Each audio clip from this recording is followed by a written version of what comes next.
Hey guys, it's time for another A&W review. This time doing the semifinals, all four episodes. I won't say much because the video's already long enough, but I put the table of contents in the description if people want to skip between episodes or whatever, or just skip the whole thing. But if you want to go to a specific thing that you just watched, and there you can click the link in the description. It will take you there. And I hope you enjoy. Thanks for watching. All right, so first week of semifinals are down, and I feel like I'm really getting into this season now. I enjoyed this episode a lot, and I feel like I'm just getting into it. I'm getting to know people. I'm getting to root for people. I like some of the stuff from this episode. So without further ado, let me say what I liked and what I didn't like. Say everything. So I'm gonna start with the course, which began with the shrinking steps. From now on, I'll usually just say the obstacle name because I don't want to waste time talking about all 10 every week, especially the repeated ones. So shrinking steps. Then we had the lunatic ledges, which is back for third year now. Not as hard as they were one episode last year, but that's partially because of semifinals here, and also just they had some bad luck on that in 2020. But this year they weren't too much of a problem. A couple people failed them, but they're pretty easy. Then we have they put the balance in fourth this time. Third is the tilt-a-whirl, which we had last week. It's still I still like the obstacle. It's not too hard. It's a good obstacle for the third or fourth position, depending where that one would be placed. Fourth position is balance. I approve of their decision to get rid of this split decision, because one per course is enough. I don't want to exhaust the novelty of that, so I'm happy to just have the front half just linear for now. The spinning bridge is a fine choice. I'm not really into it. We've had it a lot, but I'm not gonna complain about it either. It's a fine obstacle. Next up, we have a new one. It's kind of weird to have a new fifth obstacle for semifinals because it's not really in the spotlight, and I feel like it deserves the spotlight, but just how it was edited, we didn't get it. I mean, how it was, how the season was planned with the obstacle lineup and the logistics of everything. So wall to wall is basically, it spins kind of like the tilt-a-whirl, but instead it actually uses more lower body than the third obstacle, which is rare for a fifth obstacle. But you jump on this wall, hold onto this ledge. You have a little small thing to stand on with your feet. Then you have to use your momentum to rotate the wall around. Then jump across to a second one. Rotate that wall around. The jump is kind of big. It's kind of like a spire flip type move from the old spire flip. So yeah, I like that jump. It's good to have back. And then after the second one, I'd say the hardest part of the obstacle, you have to jump to this narrow, not narrow, it's the usual wide one, but it's a short cliffhanger ledge. So you have to be kind of careful how you jump and grab that. And when you grab it, it will kind of move down. I think that's by design just to give it some interesting movement. It kind of dips when you put weight on it, so it's a bit bouncy. And then you gotta swing and dismount, but as we've come to expect with a lot of the fifth obstacles, there's that spinning wall there, so you can't just do a low dismount. You have to get over that wall to be safe. Then we have just a warped wall. I will say it's kind of nice to not have the mega wall staying next to it just for the aesthetic purpose, since it's not being used in the finals. For qualifying, I don't mind it, but it looks dumb in the finals in past seasons, so good job there. Then we have the salmon ladder, fine. Then we have corkscrew back. This is the one I was expecting to have just because it was a big new one last year and you could tell they liked it. It looks pretty tough. Alright, now I'm seamlessly editing this from 2 weeks later, but I noticed since I filmed this the first time that actually no one failed the corkscrew, which is a really weird thing, and I wanted to point it out because last year it was one of the biggest ninja killers of the season, albeit a shorter season, but it was still one of the toughest obstacles they had. And to have it take out no one this year is really crazy. I think it's partly because not as many people got to it this time, and all the ninjas that were weaker got taken out on the front half of the course anyway. But it's really weird that not one person fell on it, considering how hard it was last year, so I just wanted to mention that. And knowing that no one failed the corkscrew explains why they showed Joey Vila on the bubble in 15th place for the last run, because he failed the fifth obstacle. So it explains why the cutoff was number 9, but someone who fell on the fifth obstacle was on the bubble just because there was no one from 9 to 5. Obstacles 9 to 5, not the expression. So it's a weird phenomenon to not have anyone fail. The warp wall is easier, I know, but the salmon ladder or the eighth obstacle, that's just that position, the seventh and eighth obstacle is usually a bloodbath. So it's just really weird, especially with an obstacle that I consider one of the harder eighth obstacles we've had. But yeah, back to your regular schedule programming. I haven't seen many of these remakes in gyms, but then again, I haven't been in many gyms in the past year. So maybe people have been training it and I just haven't seen. But yeah, people did okay on it this time, but it's still a tough obstacle. I still like it. Um, Now we move on to the split decision here. Ninth obstacle. In a way, I like this decision more because it has more like of a decision to make between balance or upper body. A very stark contrast between those two. So in front you have the tuning forks, which I also like because I miss them. They were only in one episode before because they had them in Dallas qualifying and then they swapped them out for the Broken Bridge in finals. So it's really good to have them back and give them a chance on the spotlight.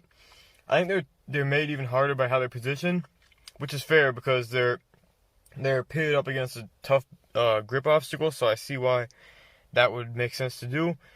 Then the grip obstacle is really interesting too. It's called the inverter. So this is a pretty complex obstacle. It starts out basically like the unstable bridge where you're grabbing both sides and balancing it. But then you're going to transition to the right side of the board, which has a ledge that you cross. They called it the cliffhanger ledge, but I would argue that pushes a lot of people to their vertical limit. If anyone watches Sasuke, they'll get that. But I wish they'd call it that rather than the cliffhanger because it's a backwards one. Although a couple people did just do it, turn around to do it, but typically people do it like backwards, which is the vertical limit. There, I explained the joke. Anyway, after that, you have to like reach backwards to grab this bar on the other side of the board. So then you'll tip it back to being horizontal. Then you transfer to the second board where you gotta be in the unstable bridge position again. And then it's that same thing, cliffhanger / vertical limit to bar. I believe it's to a bar, but we didn't actually see that part of the obstacle because the tuning forks were more had more success this time, so we never saw someone reach the end of the obstacle and use that part of the obstacle. So it's hard to exactly say, but I believe it's like two similar boards. But there's another one that I would just say watch it to know, as I assume anyone watching this review has seen it. So I just want to explain it, but yeah, I like the obstacle a lot. It brings in some interesting ideas, and I like how it tips down and then back. It's very involved. I expect we're gonna see it again in at least one more semifinals episode, which I wouldn't mind too much because I want to see more of it. The tuning forks also, they got a lot more success. I'd say the decision was pretty equal, but the tuning forks saw more success. So we'll see if that informs people next week of going with balance or what will happen. But yeah, I like that decision a lot. It's a good feature. Then last up we have the spider trap, which is similar as usual, nothing too big, but a good ending. I like that being there. So this episode went back to the 15 people go to Vegas instead of the 12 that they did 2 years ago, the last time they were at Vegas, which I approve of. I always thought that was kind of weird to cut it down to 12. 15 allows more people through, and I think it's a fair number. Of course, this time it's partly just because they only have 4 semifinals, so they probably want to get more people into Vegas, because under 60 would be kind of small. 60 is still kind of small, but it's a better number, so I can see why I went with that, and allowed those 3 extra people per region. Also, actually, I should add, the women's leaderboard is now top 3, which it hasn't been ever in the past, so they've also increased that, so they're definitely giving an opportunity. So that would mean a maximum of 72 competitors, but already we've had 2 women qualify on the main leaderboard, so that's down to 70 right there, which is good though. We've had some good results. Lots of times where most of the women that move on also make it onto the main leaderboard, so that's really good. As for just the overall layout, we have 4 clears, and then numbers 5 through 15 all failed on the split decision, either the tuning forks and the inverter. Okay. So let's start with the first round of the night. We have Christian Yost. says he's an old school gamer. They showed him playing like computer video games on there. Um, he had a good run for the first round of the night. He failed the inverter. I noticed that he hit the side of the pool when he fell, which made for a good fall, but it's always nerve wracking because like what if they land on the side of the pool or land outside the pool, which has happened in the past, but it worked out this time. He wasn't too much in danger of that. Then we had a fast forward after that break with Sam San, who I was happy to see, even if for a second, but he unfortunately rolled off the spinning bridge, so he won't be moving on. But it's good to see he's still competing. There's also some other people on that fast forward, but I just wrote down Sam. Then we had Isaiah Wakeham, who I think they showed in qualifying, but I didn't mention him on here, I believe. But they did a story on him. He's like an artist. He's designed some people's shirts, like some of the ninja shirts we know. I know he designed Jody Avila's shirt and the Maker shirt for Kevin Carbone. He had a really good run, and he unfortunately failed the inverter. They mentioned that he had a bet going on that if he and his sister made it to Vegas, both of them, the mom would get a tattoo, which is an interesting bet. I wouldn't participate in that, but I guess if you want to get a tattoo anyway, it doesn't really, it's not a big deal either way. Then we had Tiana Weberly. She did this story about how she has like this movement tracking video game, which I didn't really get. I'd be interested to see more about that. I guess kind of like an Xbox 360 or something where you move around in front of it and it registers your movement, I'd assume. But it looks more high tech than that. So she barely, I know she barely hung on for the last wheel of corkscrew. Like I feel like if it spun much more, she would have fallen off. So I was really happy that she hung on there and dismounted. She's the first one to choose tuning forks. She took like she didn't use every step, which was the common move of the night, to kind of just like do one step on each fork. But she went kind of slowly for what she was doing, so she unfortunately slipped off halfway. But it was good to introduce that obstacle. Then they had a While You Were Away. No, actually it was a pre-break, like they just kind of fit this in. They showed two runs that failed in the first half of the course, so I didn't write down the details just because there was more runs tonight to discuss. Then they fast forwarded Adam Nades, who also failed the first half of the course, but I thought it was interesting because he works with NASA. So that's cool, but unfortunately he did fail the lunatic ledges, so he's definitely not moving on. Then we had a story with Max Feinberg, and he said how a lot of people wouldn't expect him to be on the show based on just like him being in band and not like in sports. But he, just from his training video, you can see he's definitely in shape for this show, and even more so from his run because he was the first clear. On the inverter, he did like he was on the second ledge of this on the ledge of the second board, and I think you're supposed to pull up to the end and grab the bar and dismount. But what he did was he did an early dismount off the cliffhanger ledge. It was risky. It was a bigger move, but he was able to do it. I'm glad that's allowed because I don't like when they add in rules like you have to touch this and stuff, because that's just adding unnecessary stuff to the obstacle. If you can make that jump, I think you should get the credit. So I'm glad in this case that was allowed. In the past, it'd be questionable, but I guess they go over the rules first one and they decided that was fine. So I'm happy with that ruling. He was struggling going up the spire trap, but I was willing him to get up there, and he did. And he cleared, so that was good. Then we saw Janique Levette. I think she was fast forwarded. Yeah, she was fast forwarded.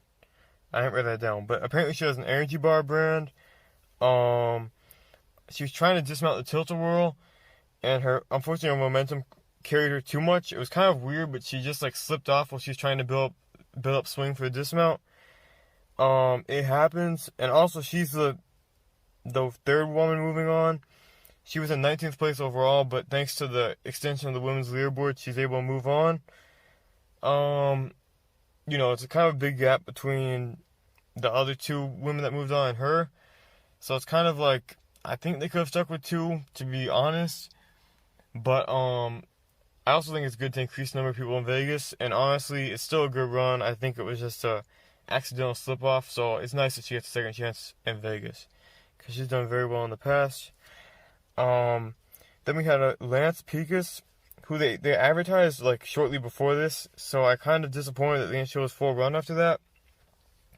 It's not like they were false advertising because they did show him, but a lot of that stuff that they say in the coming up segment is like will just be like fast forwarded immediately after that break, and it just feels kind of cheap to like promote something and then not really show much of it. So it's disappointing, but they showed that he made it to the vertical limit. He had a really good save at the beginning of the first board to get his hand back up there because it slipped at first. But unfortunately, that save took some energy, and he lost his grip trying to grab the first bar to transition to the second board. But he's moving on. Yeah. Okay. Then we had Brian Burkhart, and I liked his story. It was funny. He's like a lawyer, so it was like this satirical, so it was like a silly like spoof of like a lawyer commercial, and it was just funny. It was like he said he'll stand up for people that fell early in the past, and they showed people failing on like the steps, and just I don't remember all of it. It was really funny though. It's a few days after I watched it, and I can't remember, but I really enjoyed that piece. Sometimes the comedy they do on this show doesn't like work out very well, but this one was a hit for me, so I like that a lot. I'll join in with the lawyer jokes though and say that he definitely should have sued them after the wall-to-wall incidents he had. First he hit his head on the second wall, and then he kind of painfully tumbled off the spinning barrier at the end. It definitely was a rough go at that obstacle, so I would definitely be game my money if I was him, if I was able to do that. So good luck. Anyway, he managed the tuning forks. He made them look pretty easy. Yeah, he was the first of the night to do that, and he cleared. He was 1 second faster than Max's clear, so that's interesting because the times aren't particularly fast. They were like in the 7-minute region. So that's very close for for those grade of times. It's kind of longer times than usual, I think, but I think this is a pretty exhausting course. Plus, people stand there for a minute to make their decision, so it's believable.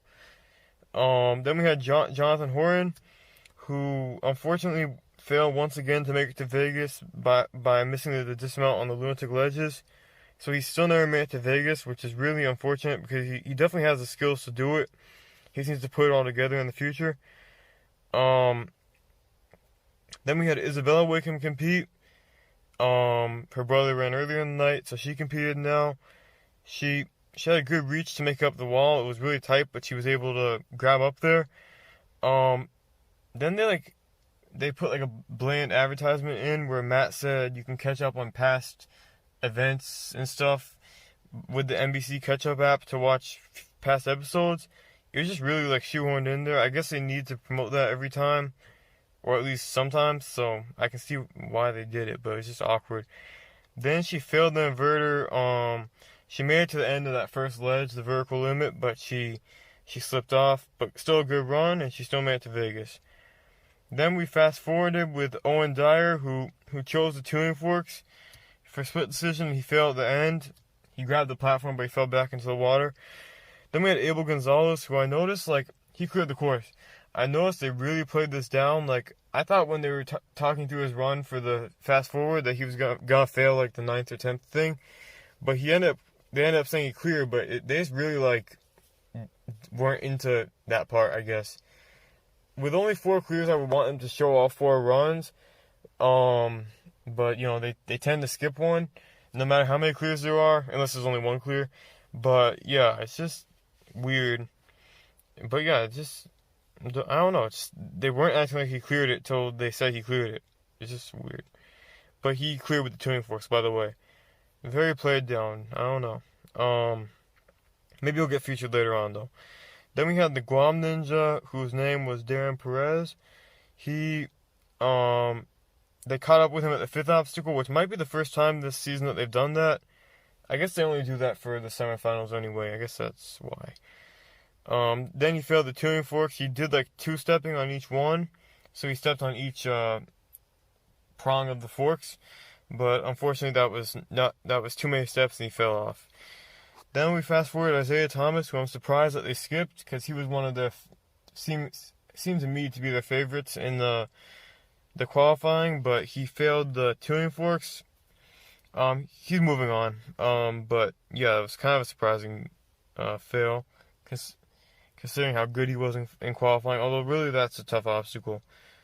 Neither one of the split decision was a guarantee. That's for sure. They both had some risk involved. Then we had the big dog compete. Joey Avila. He was the first and only to straddle between the first and second wall for the wall-to-wall obstacle. It was impressive. It's kind of like what people have done in the past with the giant cubes and the I-beam gap, where they're tall enough to reach over. So that was impressive. But that only lasted a minute because he failed the jump at the end of the obstacle. He missed the jump to the ledge, and everyone was surprised. And that means that he's out for the season because no one on the first half of the course advanced, or even in the 8th obstacle. So yeah, he was out, sadly. But he'll be back. It's a rough grab on that. And then the last competitor of the day was Daniel Gill, deservingly, because he's the reigning champion, although, kind of different than usual because of the last year's circumstances. He chose the tuning forks as well, and he cleared with the fastest time. By the way, I just realized that Max is the only one to clear with the inverter. I guess that's why we didn't see the end of the second board, because he dismounted early and no one else made it that far. So yeah, good job to Max. I think that is a harder obstacle. Maybe a bit less risky. Like, if you're good at grip, you can probably make it through that. But definitely the more draining and, I would say, tougher obstacle if I were to do it. I would choose the tuning forks. Although probably either way I'd be in trouble. So Daniel Gill was the fastest time, and behind him was Brian Burkhart. So they advanced to the Power Tower, which, by the way, they're doing for finals. They didn't do it for qualifying this year, which I approve of, because kind of like the split decision, I feel like it's a novelty that shouldn't be overused too much. And it takes up kind of a whole segment, so I'm glad they didn't show it every time. Unfortunately, they are giving out speed passes for this one, which I think is not good because it ruins the idea of one shot and you're done in Vegas. That's started with Sasuke, and it's been true throughout most of Ninja, but this Power Tower changes that. And it kind of, before Drew's win, was obviously bitter because of everything that came out about him. It was bitter for me just because he failed the stage 1 and redid it. So yeah, so that was just like an anticlimactic ending. So I wish they wouldn't keep that, but yeah. Anyway, so the Power Tower itself, though, I really like because it's my most ideal layout so far, because it really uses some complex obstacles rather than just climbing a pole or steps and all that. So it starts with this there's a bunch of bars sticking out of the wall, and you have to climb up the wall with them. There's a couple of times where the wall juts out, so you have to climb backwards. It's an easy ladder sort of thing, but just with a couple of backwards reaches, and you have to pull yourself up. But when you're going fast, it makes it a lot harder, obviously. Then they get to this little platform and they have to jump to a rope climb. It's 20 feet tall, I believe, and it's at an incline, so it makes it a bit harder. Then you have to reach out to this ring on a track. You have to slide down the track, and there's a few little bumps that you have to go over that make it hard to progress, make it awkward. Then you gotta go up this, it's like a salmon ladder, but it's a lot more not horizontal, it's diagonal. It's a lot less, intense, but you have to do 6 hops up it. You can skip up 2, but there's 6 rungs. And from the top of the inverted salmon ladder, you have to grab onto the flying shelves and lachey across. That one did stay the same as last year. Overall, I just really like this new course. It's a lot more involved than the past ones. It's a lot more like legitimate obstacles from the show, so I approve of that. This first race wasn't extremely close. It started out good, but Daniel Gill, when he was grabbing to the incline salmon ladder, he accidentally derailed the bar, and he had to keep trying to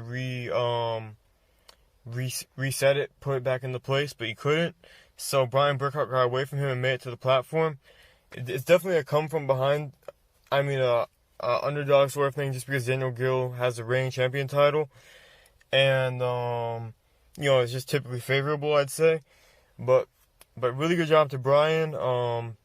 More power to people named Brian. I have to root for them.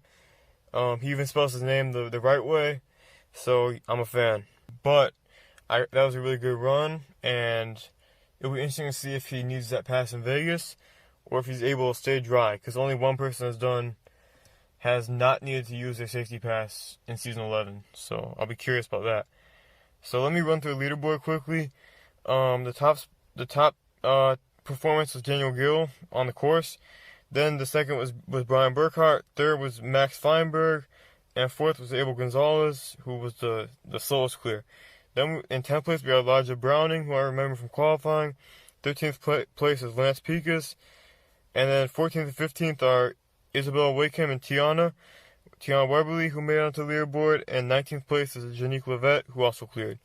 So overall, I really like this episode. I'm looking forward to next week. And I hope we get some new obstacles, but I really like this course, so I wouldn't mind some carryover. And I'm just curious to see. I don't want to wait an extra week to see it, but the Olympics are gonna do that to us. But soon enough, we'll see the show. And I look forward to it. All right, guys, it's time for episode 2. Sorry, guys, voice crack. So anyway, sorry, I just want to do that. But so episode 2, I would say overall was a pretty good episode. I might say it's the best so far this season, because it just had a lot going for it. Like, from the beginning, I was really reeled in by the whole episode. And it just worked. I know I keep saying that every week. I'm trying to be more critical from basically compiling every episode so far. But honestly, this week, I can't critique too much. There's some stuff, but not too much. It's overall been pretty good. So first, I'm going to start with the obstacles. The shrinking steps. Then they switched in the double twister, which is a good obstacle. It's kind of nice to see them bring another one back from a 1-year hiatus. It's good to differentiate things a little bit and keep it unpredictable. So that's cool. Then we have the ring chaser, which I just noticed has never been included in a finals course, because it was only in the first 2 qualifying episodes of last season. So it kind of felt out of place, but I think it was good to see it in that spot. It's an obstacle. It's not too hard, but it's an interesting one. I still like it. And by the way, all the the warm-up grip obstacles, they can be third or fourth because they switch with balance. But all of those obstacles have been new so far this year. So this is like the first chance to bring an old one back, so that's cool. And I'd also like to see the beehive back, so maybe we'll get that later on. But yeah, it's good to see one of the better obstacles from last year return. Then we have the 4th obstacle, still a spinning bridge. 5th obstacle, still wall-to-wall. Both are fine, but not too much new to say about them. Then the warped wall, which is good. There's some more trouble on the warped wall today than usual, especially at the start, which is kind of interesting. Then we had the salmon ladder, to a new one, the padlock. Now this thing was brutal, but it was pretty tough. Basically, it's these like circular discs. These discs. The first one, you have to grab onto the handle on top. You have to jump to it and grab it, and then it's gonna twist down like really fast. That part's kind of like a vertical corkscrew, and that you have to hold on as it spins really quickly. Then you have to shave from that bar to the second wheel, which has you have to grab the top of the disc, and there's 2 footholds on it that you gotta put your feet on. Then you have to rotate that disc 180 degrees so that the top of it's at the bottom, which has like a little ledge to grab onto. And then from that ledge, you have to swing to the third wheel, which is the easiest one, because you just have to kind of that tilt-a-whirl type of motion where you have to turn it around. Also like the end of the dungeon from last year. That type of motion, which is like another different move. So this obstacle incorporates a few different things while still holding like a theme, which I kind of like about it. Then we have the same split decision, but very different decision of this split decision this week. We had a lot more people choose an inverter, and only one person chose the tuning forks. Again, we'll get more into detail on that, but that's interesting. And last up, we had the spider trap, as usual. So now we're going to switch gears to competitors. The first runner of the night was Rachel DeGuts, who I don't really remember before this, but she had a really good run. They had the story about her and a couple other ninjas being like the Jersey girls. That's their like team name, I guess, or nickname, which was it wasn't the best story. Like I would just prefer to see the run because the run kind of spoke for itself. It had lots of good saves and stuff. So, but that's typically how I feel about those kind of filler pieces. Like it just feels unnecessary. But nothing against the competitor. That's just how A&W does it. So basically, she started out on the ring chaser. She had a really good grab to make that swing over to the hook. She got the bigger ring, which always helps out. She went really fast across there, and they said she was the second woman to achieve that. Then they did a close call on the spinning bridge, where she like rolled across the last few balls, and she was like on the edge of the platform, and she was able to pull herself over. So that was nerve-wracking, but also exciting. Then we had another like crash out at the end of the wall-to-wall. She like flipped over the spinning wall, which that causes a lot of like awkward dismounts. I think it makes it harder, which I like, but I feel like it could cause an injury. But as it is now, I do like how it kind of makes that last jump dramatic, as long as it doesn't hurt anyone, hopefully. Then we had some trouble. She had some trouble on the warped wall. She made up on her third try, which I thought would be really interesting if they start out with a warped wall fail, just because it's so different to the norm. But it was still interesting to see someone struggle on it. Then on padlock, she really had to like hang in there. You could tell her grip was giving out, but she made it through. And then she became the first and only person to choose the tuning forks on the split decision, which I find it interesting that they showed that one attempt first, because usually you think they put it somewhere in the middle. But I kind of like that. Like it was a surprise to not have any more later on.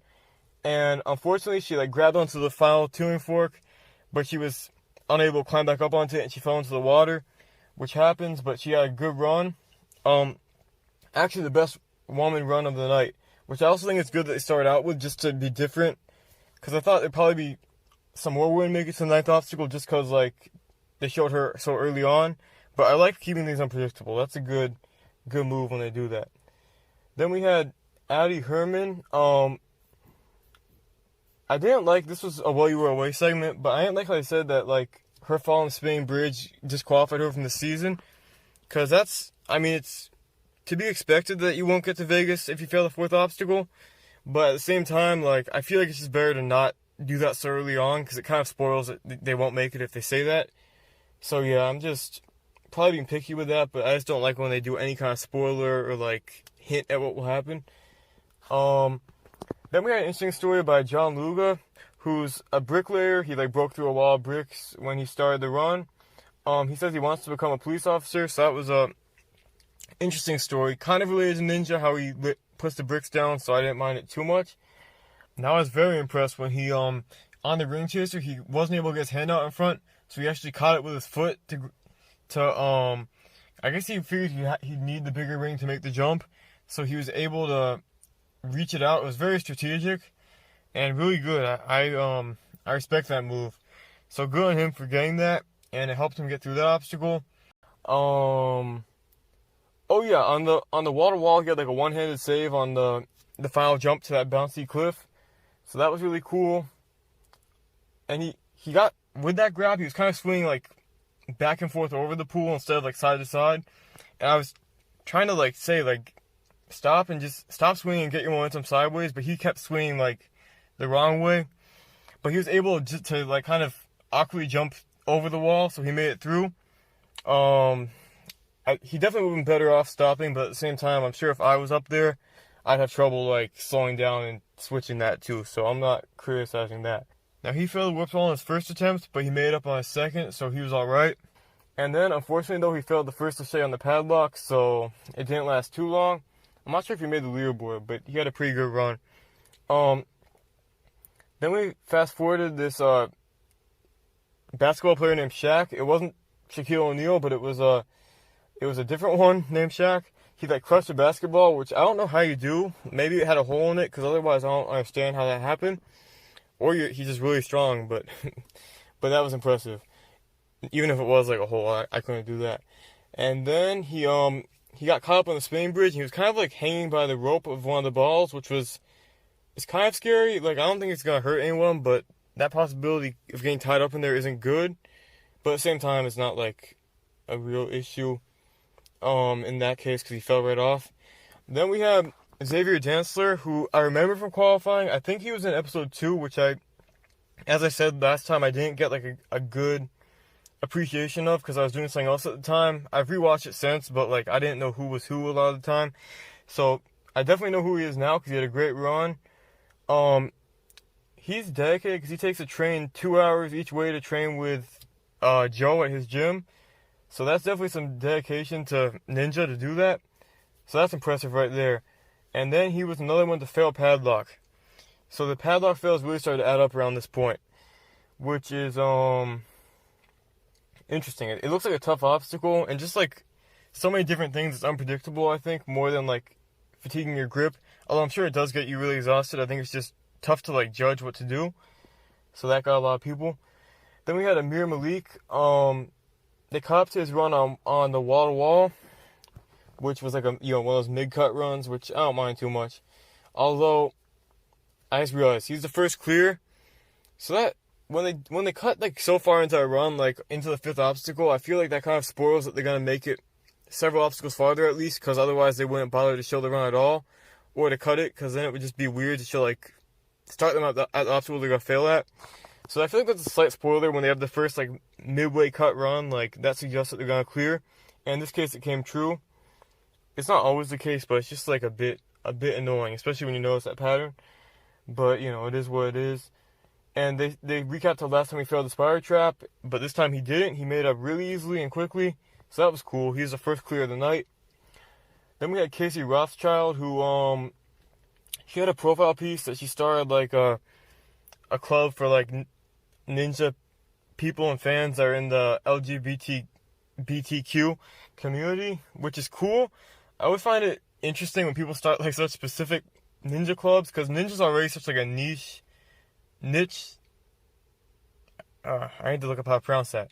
NICHE sport. It's like it's funny when they have like further subsets to that, but at the same time, I think it's a good. I'm glad they have it for people to feel comfortable and all that. So that's good. It's a safe place to celebrate that. So that's nice. She on the spinning bridge, she slid across the last 3 balls. It was scary, but she was able to like kind of slide across them. Luckily, it helps that they went downhill, but it was pretty impressive. And she at the wall, she talked to the hosts, and she failed the first drop of the padlock. Her grip just was shook loose by that drop, which I feel like mine would be too, because that's a very jarring drop. I can tell from seeing it. Then we had Chad Flexington. Now I love this because it's less like serious than most runs. He's like a fake WWE character, or I don't know if he's meant to be necessarily like a wrestler, but he puts on like a huge persona, which is cool. I think it's different. And again, it just keeps it kind of fun. Like Sasuke has a lot of like costume competitors and characters, especially back in the day. So I like to have that here sometimes. So it said that he dropped 10 pounds from his debut in 2019, which is helpful on most of the obstacles to be lighter. And he's also more muscular, so that's definitely a good trade-off there. He had an awkward landing with the ring on the jump of Ring Chaser. Like he almost nicked it and missed it, but he was able to get it over, so that was good. I'm trying to read my notes. It's kind of hips to. Oh yeah, on wall to wall, he kind of like used his hips to turn the wall around. It was a funny way to do it, but it worked well. And it's kind of one of those obstacles where you get your feet supported, so you can kind of afford to try different things on it without losing too much strength. So that was a smart move there. Then after the warped wall, he did like a wrestling. I guess this is why I call him a WWE character, because he did this like drop down to the mat. Then on the dismount, not the dismount, he fell on the padlock and he did like a 360 roll type of thing, but like a vertical one. It was kind of cool. He's trying to grab on, but he completely missed. But luckily he landed on his feet rather than head first. I hope that pool is deep enough, by the way, if they do fall head first. I would assume it is. I'm sure they've tested that sort of thing. Hopefully. Then we have Julius Ferguson. He failed the padlock. And then Dan Champagne, who I believe like offered him to stay at his house because he was homeless. That's also from episode 2, which I wasn't watching very much, as I said, but I believe that was true. I need to get my episode 2 facts straight, apparently. But anyway, he failed, Julius failed the padlock and Dan failed the inverter. So I think was he only the second person to make it to split decision? I guess he was. This is kind of a weird episode because it started out so successfully with Rachel, and then they had a lull for like 45 minutes to get back there. But again, I like how it's kind of unpredictable. I appreciate that. I like the one time that they had the first round of the night clear in that Miami episode in season 10.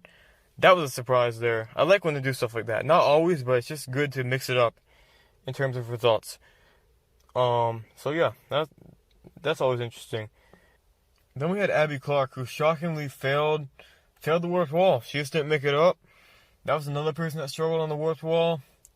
We have more of it this week than usual. Then we have Jay Lachey. That's his nickname. I noticed he got horizontal in the second padlocks, and he was close to the point of spinning out, but he was able to correct it, so that's good. Then he almost fell off on the third one. When he was trying to rotate it around, he almost overcompensated and slipped off the wall. But luckily he made it through. And oh yeah, after that obstacle, he said that thing's terrifying, which is exactly how I'd feel if I tried it. I mean, I'd probably be saying it in the water, but same difference. And they cleared the course, so he was the second clear of the night, yeah. And he had the fastest time of the night, by the way. And at this point, it was just faster than one person, but he ended up having the fastest. Then they had a While You Were Away segment where they had before that they had Akbar on the phone, and then Matt said put it down, we have to get to the action, which is, I feel like they're trying to be more funny this year, and sometimes it works and sometimes it seems unnecessary, especially since this show has in the past not been as silly. So it's kind of a weird change. I'm not saying it's bad, it's just you notice it because they're trying to make it more like a fun thing, I guess. I think because the ratings are going down. But then they show Julius Licordero. He took some painful shots on the wall to wall, and then he failed. Where did he fail? I ain't right where he failed down. He definitely made it to the back half of the course. I think he failed the padlock, I believe, but he may have failed the inverter. But I think he failed padlock. I'm gonna look at the leaderboard in a minute, so then we'll know. Then we had the Nick Hansen, the imposter version, the second version, which is funny. I think it kind of sucks in a way because he seems like a good ninja, but all he gets is coverage of how he's not the other Nick Hansen. But it was funny, and at the end of his run, he failed on the padlock. At the end of that, when he failed there, Nick Hansen said something like Nick Hansen's the best ninja, meaning the second one, but this is confusing. The original Nick Hansen was on the sideline. He said Nick Hansen's the best ninja, referring to the other one, which was funny. So I enjoyed that. Also, I kind of skipped ahead, but I noticed on the double twister, he grabbed one side with both hands, which I don't think we've seen in the past on that obstacle. So that was an interesting phenomenon to see. But he was able to make it through, obviously, because he made it to the back half of the course. Then we had True Becker, who I think was another episode 2 person, I believe. He basically explained how he used Ninja to stand out on his college application because he was applying to a tough school with a 10% acceptance rate.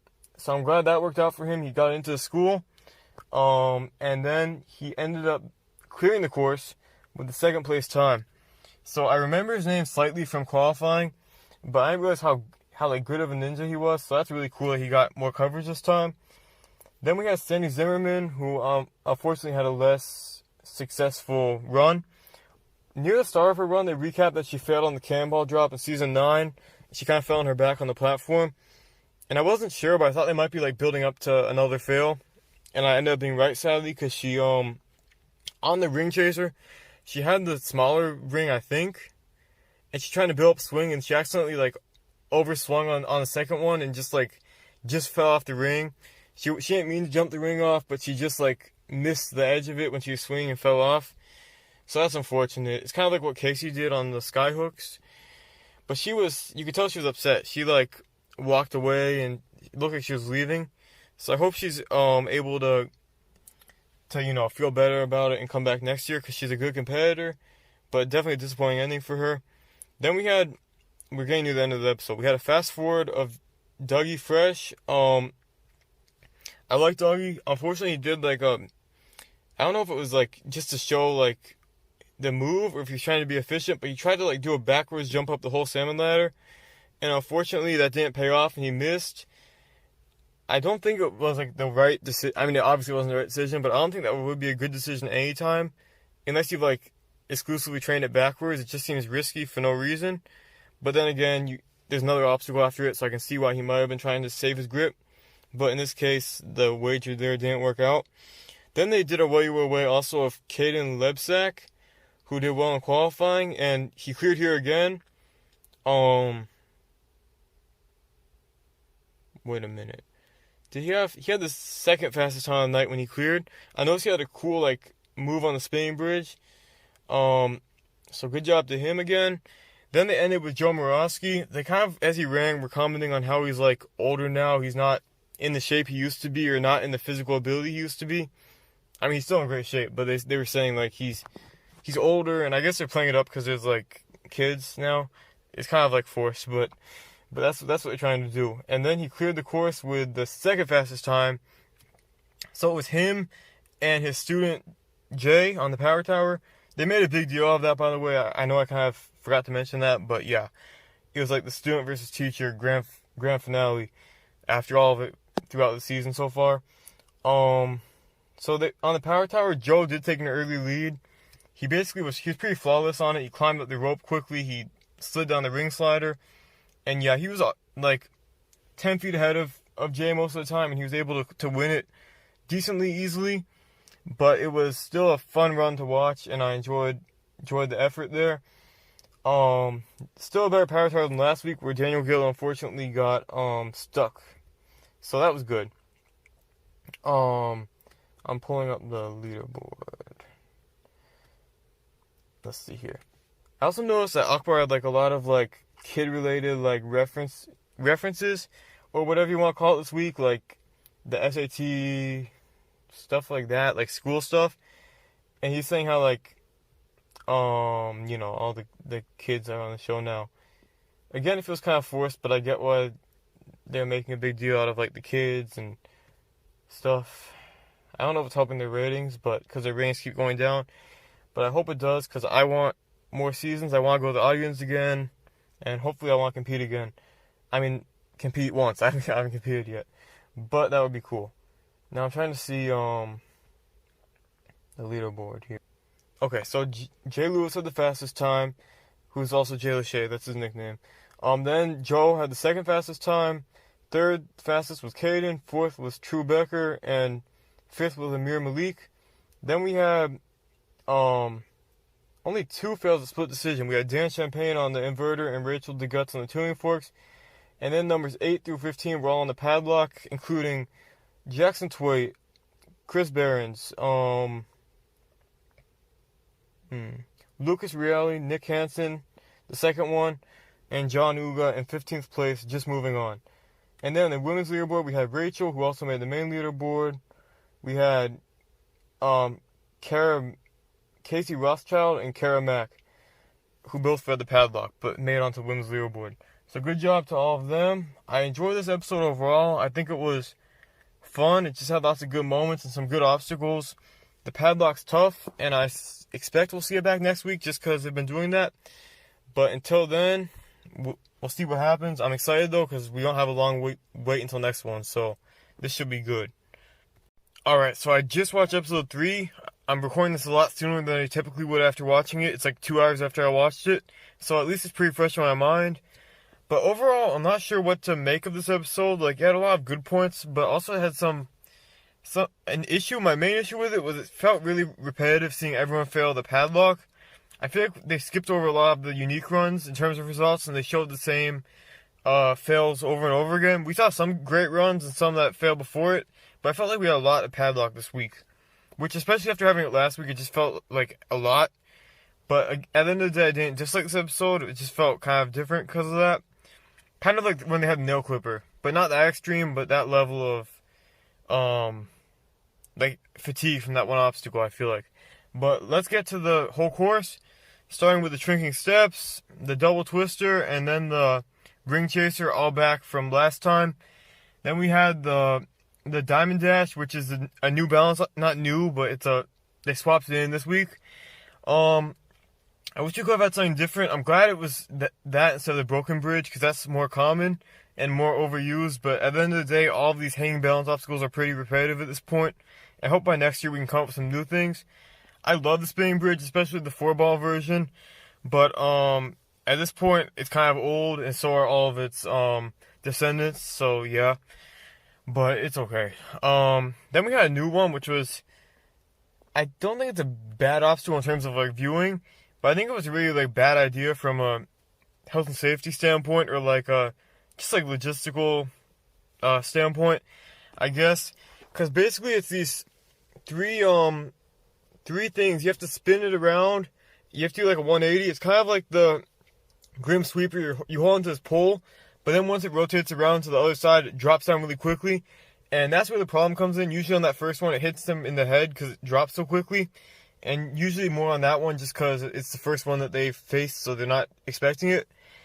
So then they have to grab this disc on the bottom and swing up to the second one, which instead of like a pole, it's like a bar, which is slightly more reasonable because it's not vertical, it's just a horizontal bar as it drops. So that's an easier one. Then you have to swing up to the third spinning apparatus, which is it's like the first one. It's like a pole, and then when it drops, it becomes vertical and hits them in the face most of the time. So it's probably not the best description, but I'm guessing if you've seen the episode anyway, so you know what it's like. I just wanted to kind of describe it. They really like that sideways like rotation this year. They've used it on a lot of different things like tilt-a-whirl and wall-to-wall. And it's not bad, but in this context, I just wonder what they were thinking in terms of like both health and safety and it just being like awkward. It's been so awkward that everyone hits their head on it, or the majority of people hit their head on it. So I don't know. It's not like boring. It's just a weird idea. I don't know why they did that. Again, it's kind of weird to have a new obstacle in the first half of the course because it doesn't get as much of a spotlight, but it kind of made itself get the spotlight just because of all the blood it caused. So yeah, I don't know. Anyway, I'm just saying the same things over and over. It's just a weird one. Then we have the warped wall, the salmon ladder, and the padlock again, which, as I said, got a lot of people. Maybe not as many as last week, but it just felt to me like very repetitive with people falling there. Then, though, we had a new split decision, which I would have liked to see a bit more of, which again ties into my padlock complaint. But basically, this week we had two new decisions. The upper body one was the dungeon, which we had last year in the semifinals. Basically, you climb up these pegs on the wall, and then once you get to the top of it, they become the board becomes flat. So instead, you're going across some like vertical nunchuck type of things. And once you get to the end of those nunchucks, you have to shade to this glass door wall thing, and you have to rotate it 180 degrees, which is another like sideways rotation thing like I talked about. They're really using that a lot recently. But anyway, then you have to dismount from there. It's a good obstacle. Like I said last year, I like that. And I like how it's like a multi-purpose grips. Because first they're horizontal, then they're vertical. Then the diving boards are the balance obstacle. And I was wrong. I thought that the diving boards would be way too easy as a split decision. And it had to be made a lot more complex to match up to the upper body obstacle. But first, I think they were kind of made more difficult because the landing platform is like a lot higher up. So you have to have a really good step off the last one. You can't just fall forward onto the platform, which was clearly very tough based on the results we got. And just the first diving board is like smaller and it's like unevenly suspended. Like the spring is towards the back of it, so you have to go like a weird step. It's kind of deceiving.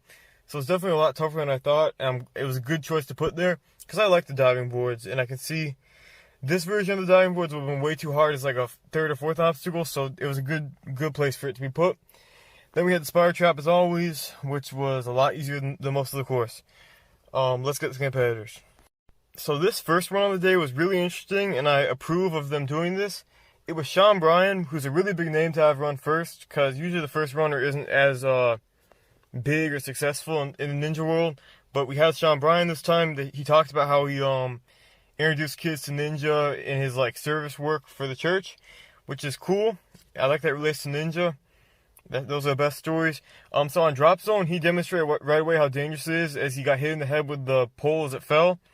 and he was bloody through the rest of the course, and he got blood on his shirt. It was pretty rough, but there's not much else to say except he cleared the whole course, which I was really shocked. Like, I figured part of me was like expecting him to fail the dungeon just because like that's the only logical reason for him to put him first, because the first person historically almost never clears.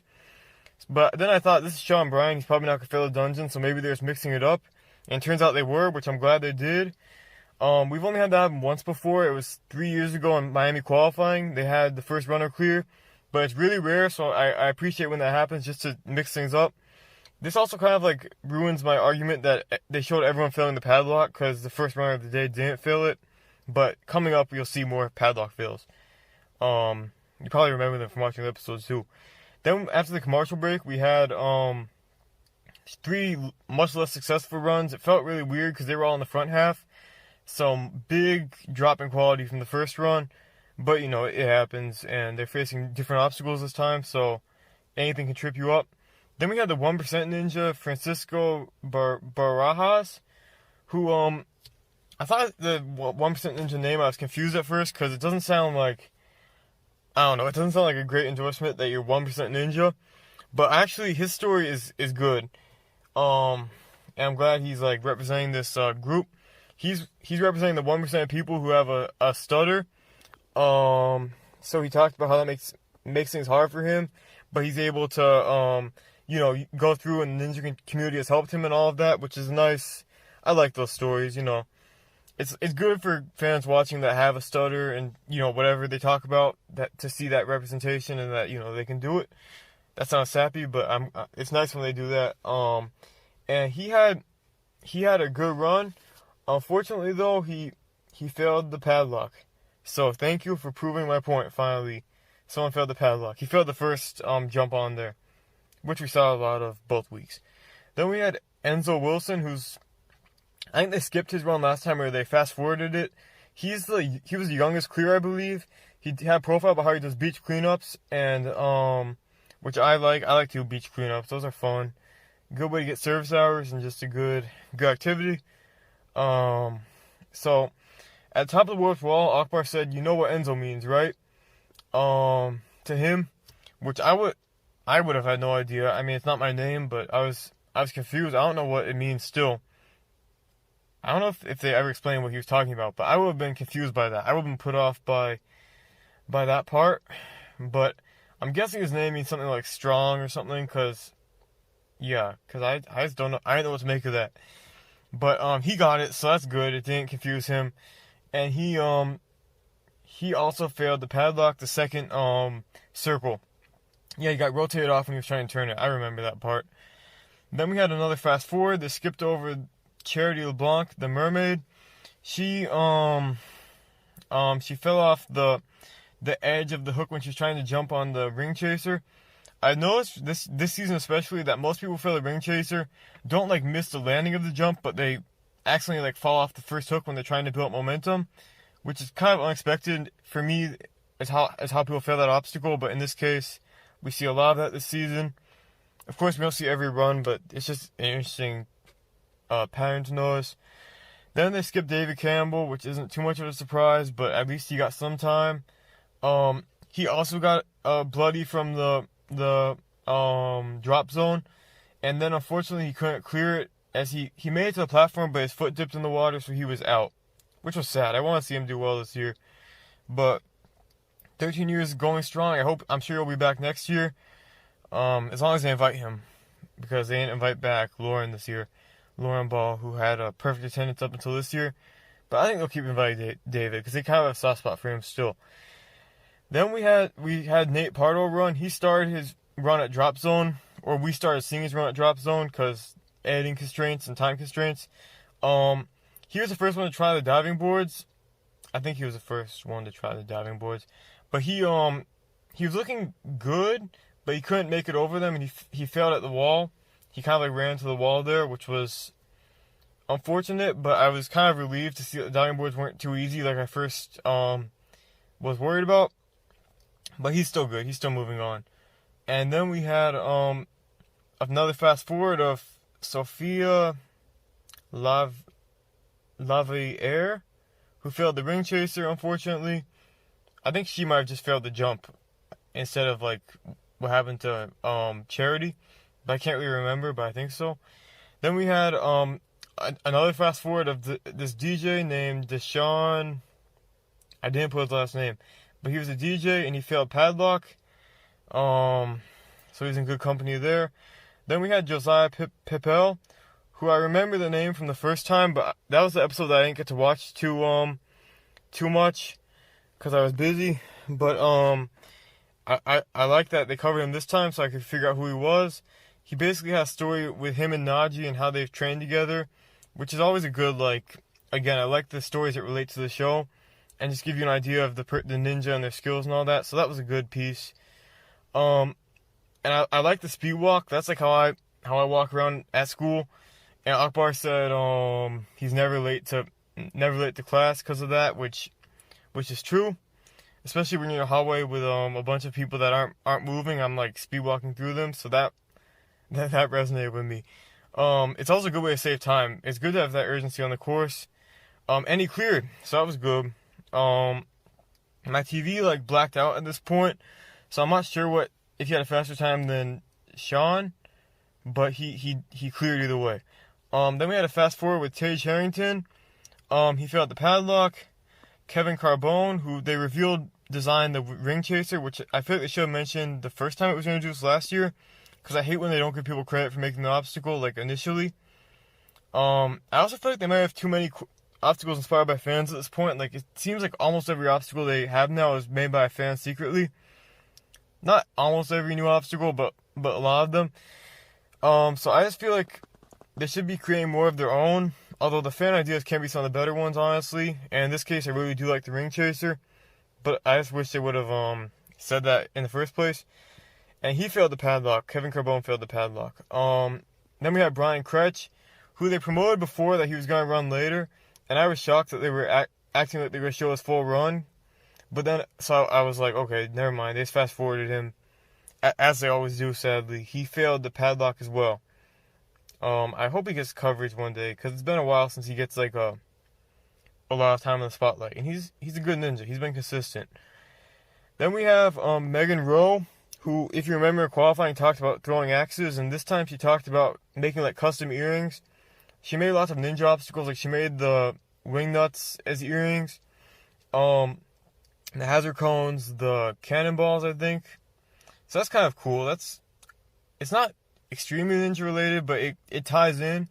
So again, I like when the stories kind of connect at least. And she failed the second padlock with Shay. And here's where I started to get like tired of the padlock stuff, because I feel like we just saw more of the padlock fails than we did like the diving board fails. I don't know. It just felt that way to me. Maybe I'm just being biased because the padlock is older than the new split decision. Like, I want to see more of the new stuff, but it just felt like an overloaded padlock to me this time. Then we had a fast forward of Alyssa Barcelona, who failed the end of the diamond dash, and Tyler Gillette, who failed the diving boards. So some more balance fails in different places. Then we joined Adam Rail at the salmon ladder, the caught up to his run there. And he made it through that and the padlock, which is good to see. Then he got the split decision, and they were really stressing that he had to hurry up in order to beat the fastest time. And they were saying how, like, he was wasting too much time trying to decide on the diving boards, because diving boards save time, but they're more risky, according to the hosts. So that was like the thing they were emphasizing. And it turned out he ended up choosing the dungeon, but he took too long to make it through the course in time for the power tower. They really emphasize that, but I think it's because like the biggest part in that point, like once you make it to the 9th obstacle, you're almost guaranteed to move on in this season. So the bigger point is like making it to the power tower and winning your safety pass. So I get why they like worried about time, but it was really like, for me, I would just want to clear the course mainly just to like say I cleared it. It's kind of lame, but that'd be like my highest expectation, just to make it through the whole thing. So yeah, but I get why the time is stressed, and I'm all for people going fast because it makes things more interesting. Then we had Jose Gomez, whose 40th birthday. He was celebrating his 40th birthday, and he had a good save on the drop zone. Like, he had a one-handed save on the second one, which was, just the bar one, which is kind of easier, but it's still good to save it with one hand after you're exhausted. Then he tried to make instead of macheting to the third pole, he made a one-handed grab at it, and he missed, and he swung backwards, and unfortunately he was out. One drawback, or I think I mean drawback, of this show, especially in the semifinals, is that you can kind of predict when people are gonna fall because the time constraints of the segments, and when it's time for a commercial break that they're probably not gonna clear stuff like that. It's kind of annoying, but it's inevitable with a TV format. That's one good thing about Netflix. I prefer just cable TV, but Netflix gives them more flexibility to be unpredictable. But at the end of the day, it's not too big of a deal. But I knew he was gonna fail because of the time and all that. Then we had a fast forward of this dad whose daughter competed, but she didn't make it to finals, but he did. But then unfortunately he failed a double twist, so now he's not making it through either, which is a shame, but he'll probably be back. Hopefully. Then we have Mike Wright, who's a Speedo ninja, and fittingly he took a dive on the diamond dash. Now what's weird is he fell on his stomach on the second diamond, and he kind of it seemed like he almost willingly dove in the water rather than trying to crawl across. I'm not sure if you're not allowed to use your hands or what it was. It seemed like he just he gave up on clearing it once he fell in the second one. But I feel like he should have fought harder, but maybe he was already out by a technicality. So I'm not sure. I just thought that was interesting. Then we had Vincent Payne, who's a scientist. They showed him mixing chemicals together. They also showed him that he designed his own outfit for the course. It was a cutoff sort of thing. I like his science. We'll leave it at that. I like the science part of his abilities and his ninja abilities. He had a really good run. When he made up the warped wall, he offered his outfit to Akbar, and where did he fall? I think he fell on Padlock. I didn't write it down, but I think he fell on Padlock. I'm not sure if that was enough to move on, but he had a pretty good run. He's one of those people that kind of came out of nowhere, at least for me. I don't remember his name. So, that's good to see, and I'm sure he'll be back next season if he didn't make it to Vegas already. Then we had a fast forward with a new dad. His wife was on the Zoom call, and he guessed whether they're having a boy or a girl, and he guessed correctly that would be a girl. Then they emphasized that he was a wakeboarder, so it was surprising that he failed the diamond dash, but I guess it happens. More people than expected failed the diamond dash, but I guess because it's a kind of an unpredictable obstacle and they hadn't faced it in qualifying, it's more of a wild card. But it's interesting how many people have been failing the first half of the course. I didn't realize this at the time, but 10 people failed lunatic ledges in week 1, which is just a lot. I think it's just because they're unfamiliar with those obstacles, and because those ledges can be tough historically, as of last year. Then we had Brett Sims, who I feel like they always skip him, unfortunately, just like Brian Kretsch. But he had a good run. He cleared. It was kind of interesting, though. It showed him at the end of the padlock, rotating the last one. He got excited before he was, locked in place and ready to dismount. And he was so close to making a big mistake where he, fell off the, what am I saying? Fell off the third one because he's hanging on with one hand. But he was able to climb back up and dismount, thankfully. So he was good, and he cleared the whole course. He also went on the dungeon. And then we have Megan Martin run, who they talked about her time at the Olympics, commenting on the rock climbing and analyzing. And she was so close on the ring chaser to catching the bigger ring, but she had to go with the smaller one. And she made it through that, but she almost, on the landing of that ring, she almost missed the front. But luckily she was able to make it on there. But then she unfortunately failed on the second wheel of padlock. She failed to jump to it. So she was out, but she moved on in the women's leaderboard. Then we had our last fast forward of the night with Jonathan Godbout, who cleared. I feel like they skipped a lot of clears. Again, that goes back to my complaint about the padlock being like the spotlight when there's more success and also more split decision stuff. Oh, and then RJ Roman, who failed the diving boards. Again, I'll put that into my argument as to why they showed the padlock too much. And now I'll be quiet about it because that's the last time that will matter. And then we have Vance Walker, who was the last round of the night. they showed he has the obstacles above his pool, like the wing nuts, which I'm jealous of. I want the obstacles that go over the pool, because that just looks, it's fun to have like the actual setup where you wipe out when you fail the obstacle. I've never had it, but I assume that would be a fun thing to have. And you don't have to worry about falling like painfully because you're falling into the water. So that's a good system to have. And when you dedicate so much time to Ninja, I'm sure it's more viable to do that. So good for him. So with Vance's profile though, I read after watching the episode on a couple of different places that people found it like uncomfortable with all like the people at his house and stuff, like all the ninjas at his house. Which I'll admit I did not detect that at first, like I didn't feel that way. But I can see, especially under the Drew Dressel microscope, how that why people feel that way. And it's definitely not my thing to have like a pool party with a bunch of adults over, or a pool party, or have anyone over in the first place, or yeah. But it's not my thing, and I kind of get why people are saying that. But at the same time, it's a pretty safe venue for that, I think. But that's interesting because I never considered that when I was watching. And it's definitely true that they should be careful with how they present stuff, just thanks to this unfortunate thing that happened. So yeah, it is what it is. But they showed him on the salmon ladder. He was skipping up rungs and he did it fast. And so did someone else. I think it was Nate Pardo earlier on. The skipping rungs is good. I think it's a good way to conserve energy. It's much better than the person last week who did that like crazy backwards jump up it that failed. Like skipping rungs isn't too risky if you're good at the salmon ladder. Not that I would know, but so I've heard. So good for them. That's a good way to make it through. And he had a lot of time. He got kind of hung up on the padlock, but he was able to get down and swing on the cliffhanger ledge to the third one. And then he cleared the course using the dungeon, meaning that everyone who made it through the split decision chose the dungeon pathway and not the diving board, which proved my initial concern very wrong, that the diving boards would be too easy, because a lot of people went with them, but no one succeeded. So forget why I said what I was worried about initially. Then we had the power tower, which for the first time was between two kids.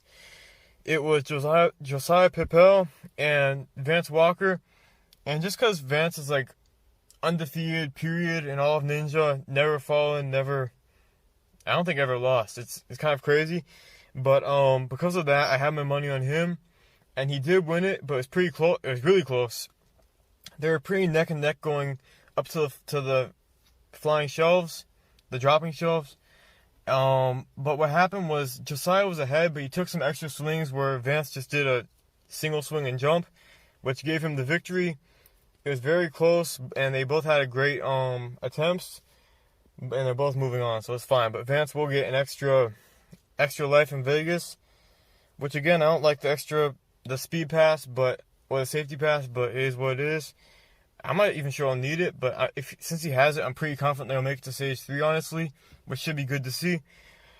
Yeah, so let's get to the results. Alright, so leaderboard time. We had 6 people clear: Vance Walker, Josiah Pippel, Sean Bryan, Jonathan Godbout, Brett Sims, and Adam Rail, in that order, in that time order.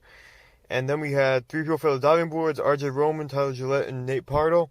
So the diving boards went undefeated, and the dungeon went unfailed, which is kind of interesting. It should definitely inform people's decision next week, provided they keep them both the same, which they might not, just because it was so slanted in the direction of the dungeon.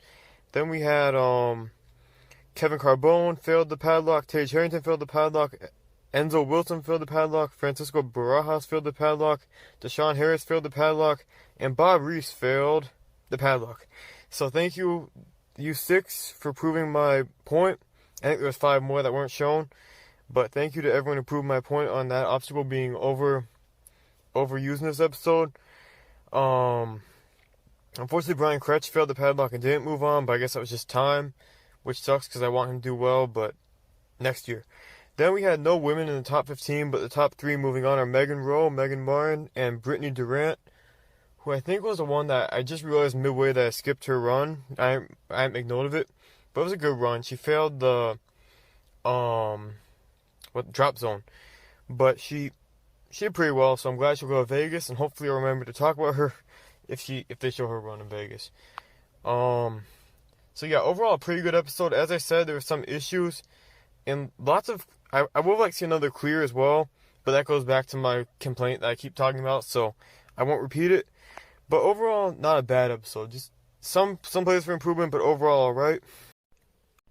Alright, I just watched episode 4, and this time we're not in the car, we're actually in the UCF studios, also known as my dorm room. So I just watched episode 4 the other day. It's been a bit longer than usual because I had to wait till there wasn't much background noise, but yeah, so it's still pretty fresh in my memory, but it's been a bit. And now it's raining. I'm just looking out the window. It's raining, and they're doing construction work, so hopefully it doesn't show up in the thing and drown out my voice. But we'll find out after I do this. So I liked how this episode had no real intro. So did episode 3 of finals. I mean semifinals, but this episode, like, I liked how it just started right away because the intros are usually pretty unmemorable. So we weren't missing much, and that might allow them to show another run or two, or another fast forward segment at least, so it's good to provide more time for the actual runs, I think. Because as it is, they skipped a lot this episode. Okay, so starting from the top, they introduced, like, at the start, there could be a comeback from the veterans, which I was immediately like, because last time they did that, they ended up actually having a comeback, so it's very much like a foreshadowing thing. They make it pretty obvious when something's gonna happen when they say stuff like that. But that's just they like their spoilers or their strong suggestions of spoilers. So for the obstacles, we had the shrinking steps. The lunatic ledges are back from week 1, so they also got 2 outings. I thought we'd get a new or like a different second obstacle, but I can appreciate why they did that because it makes it a bit easier on them. So I get that. Then we had barrel roll, which I feel like I might have had a higher wall than last time, because last time I remember the front wall was raised a bit, but this time it was like pretty high to get over, so I just noticed that. It didn't cause too much trouble, but there's a couple of runs I think that made them fall. Then we had the Diamond Dash again, some interesting moments on that. Then we had Drop Zone, which I can't believe they have it back, but they put some padding on the middle of the arms. But I think that might in some ways also make it harder because you have to like be more precise with how you jump to avoid the padding because it's too wide to really grip well. So even though it's necessary for safety, it seems like it might make the obstacle even tougher. But it seems like this week the people just were less likely to hit their heads. I don't know what it was. Because the padding they put on it would make it a bit easier to hit your head on the padding at least, because it makes the circumference a bit wider so it's closer to your head. But I think it was just a luck of the draw sort of thing, just no one happened to hit their head this time. Except for one person hit their eye, I think, but mostly a lot better this week, which I'm sure they're happy about. No issues, no injury concerns, so that's good. Then we had the warped wall, the salmon ladder, the crazy clocks are back. I'm glad that they brought back a couple things this week, like the barrel roll and crazy clocks, because I was thinking there's a lot of season 11 stuff that kind of got skipped over thanks to last year being messed up. So I'm glad that they're giving some of that a chance. I know crazy clocks is also from season 10, but I like bringing obstacles back after a hiatus. I think that's just a good idea and keeps things fresher and less predictable. So that's good. Pretty much the same thing as last time. It was people struggle on the end with like the right arm of the clock flicking back when they try and dismount, and that got a couple of people. So definitely still tough. I'm not sure if that was there before, but I don't feel like it. Then we had the split decision with the same dungeon and diving boards. I'd say that the diving boards proved to be a lot less impossible than they seemed last week to me. I don't know if it's just how, again, like the luck of the draw, or if they made them easier, but I think it just happened that, because last week we only got 3 people, so we didn't get a big like sample size of attempts. So I think it just happened that no one cleared at that time. So they're not as brutal as they were made to seem by that result last time. People just got unlucky. So that's good. I'm glad it's less slanted than I thought it was. Then we have the spider trap. Okay, so we're going to start with the runs. The first run of the day was Devin Alexander. He was 16. It's kind of like the story of the embarrassing dad who played the well, was it the drums or something? I forget what instrument it was. Some instrument at like his daughter's like games. It was from a couple years ago. I forget who this is.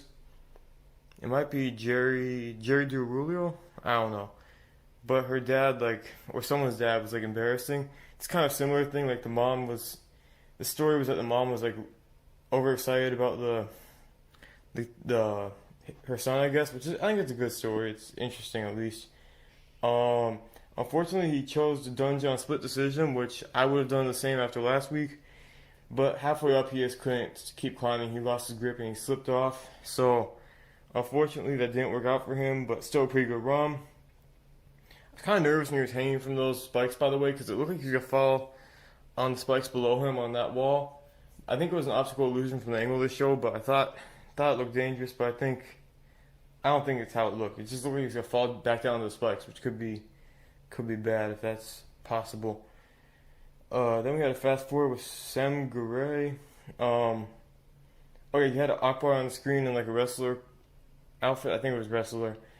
And then unfortunately though he slipped on the Diamond Dash, so that was that for him. Then they showed Lindy Eskelson in that same fast forward. Unfortunately she failed the barrel roll dismount, and her older daughter cried. Her older daughter's about 3 years old, by the way, not like old, but that was sad. But the baby was cute though, like 1 year old. Oh, that was cute. Then we have Dan Polizzi, who I forgot moved on because I was thinking of his partner that failed early on the split decision qualifying. But I'm glad he made it here. He failed the dungeon. They mentioned he failed last year too, so it's the second time. He got midway through the spikes, but he couldn't cross it. So it's interesting because this was a fast forward, but it was the best run so far of the night, which is interesting. Even though, I mean, it was like a tie because they both failed the same obstacle, but he got farther on the dungeon in the first run, so that's always interesting to see. Then we had Nate Hansen, who had a story about being a role model for the kid with the same thing he has, which is the growth hormone deficiency, which is cool. I'll say when he surprised the kid, it seemed like a very planned thing. Like the kid did not seem surprised to me. I don't know if that's true or not, but I just felt that way when I watched it. It felt very scripted, but nice. It's a cool thing, and the kid did really well when he was training with Nate. I was impressed by the kid. Maybe in a few years he can join the show too, because that was good. What else? Oh yeah, he made it through the course, so that was another week with a pretty early clear. He looked good throughout the course. He moved smartly, I think, and he didn't waste too much energy or show off or anything, so that was smart. And I noticed he might have a new arm tattoo that I hadn't noticed before. I don't know if I've just missed it, but I think it's new. Then we had a fast forward with Jamie Ross, who is Flip's girlfriend. And then she slipped straight off the second barrel on the barrel roll drop. She just couldn't keep her grip. So that's unfortunate, but then we had John Mack, who's the tallest competitor of the day. He said he has an 82-inch wingspan, and unfortunately he failed to grab the unstable bridge on the crazy clocks. He failed to grab the middle part, so he was out. Then we had Dan Wentworth, who, oh yeah, he passed the barrel roll, but he took an unfortunate blow going over the wall. He hit, you know, you know what I'm talking about, and then he failed drop zone, and I appreciated when he failed. He said, "I'll be back" in a high pitched voice, which I thought was funny. I would like to see the whole run because it would have been it looked like a fun run. Although I feel bad for him for that mishap. Then we had Eric Middleton. He had a bug dish because he's a bug guy. You know, he makes bug meals, which I'm glad I'm not in the hosting booth when he runs. He had one bug dish for each. I put dish. I meant each obstacle after the warped wall. So every time he cleared the warped wall through the spider trap, the host had to eat a different type of bug thing. There's some interesting dishes. Nothing I want to try, but you know it's like a Fear Factor mini episode in the middle of A&W, so I can't complain too much. It's kind of weird how Zuri was up in the booth. Like I think she has been before, but only once or twice, so it was interesting to see, especially while the guy was running the course. Unfortunately, on the dismount to the crazy clocks, the arm slid. No, wait, I'm sorry, I'm thinking of the wrong person. The arm slid backwards, but he was able to clear it, and then he cleared diving boards and he cleared the course. I don't know how I forgot this after 2 days. I thought he failed the crazy clock dismount. This is why I need to be quicker with this. Then we have oh yeah, then they had Zuri Hall like after the break present the fast forward segment, which was also different. It was a very like different Zuri episode because she was involved a bit more just because of the different things they did. Then we had so she presented Sam Folsom. He has 70 obstacles in his farm, I guess in his barn. I meant to write. I don't know what's wrong with my notes today. This is bad. He wait, he was the first one to get hit in the drop zone. I think he got hit right next to the eye, but luckily not directly in the eye. And then he failed the crazy clocks. And then we had Jamie Ron, not Jamie Than. I don't know what I typed this on my phone this time instead of writing it on paper, so I think I'm having autocorrect issues. Um, he failed the diving boards, so he was the first fail on that side this week.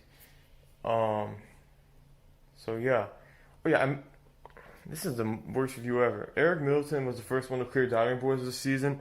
I forgot to mention that because I forgot to write that part, but so that was big. I was glad that he was able to prove that they were possible, and there's more to come.